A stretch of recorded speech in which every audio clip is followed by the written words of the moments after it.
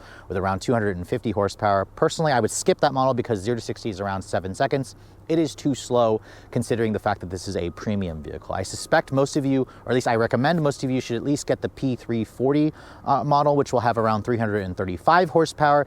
That starts at around $59,000, so about $10,000 more to go to the straight 6-cylinder engine. This R Dynamic S model, it adds another $5,000 on top of that, but it also includes the more powerful straight 6 with nearly 400 horsepower. Now, of course, 65 grand puts this right in the same starting price as something like a Porsche Macan S. They actually have pretty much the same starting price. They're around within $100. However, keep in mind, my tester here, with all of the options that it has, from the upgraded wheels to the upgraded infotainment system to the upgraded seats, this one here stickers for around $82,245. 82 grand, and it's still missing things like a heated steering wheel, heated windshield, because my tester is missing the cold weather package. Add that feature back in, it's going to add probably $1,000. Still, at around $83,000 with most of the options that I would choose, makes this pretty expensive. Remember, you can go to something like a BMW X3M Competition, and those are around $80,000 to start. You can also go to the SVR model, which is around $86,000 to start. But remember, just like the Land Rover, this can get very expensive if you guys aren't careful with the option boxes. So if you really like this vehicle and you're okay with paying the high price, and you're also okay with some of the quirks that it has being a Jaguar, it certainly is worth a look because it has that special feeling. It has that feeling of premiumness that you expect to pay in a vehicle with this kind of price tag. But with all that said, I hope you guys have enjoyed my full overview on the 2022 Jaguar F-Pace R Dynamic S P400. That's quite a nameful. If you're also looking to see the latest cars I'm testing, be sure to follow me on Instagram at Redline_reviews, like us on Facebook, and as always, guys, please keep subscribing to the Redline Reviews YouTube channel for all the latest reviews. Thank you so much for watching. I'll catch you all in the next video.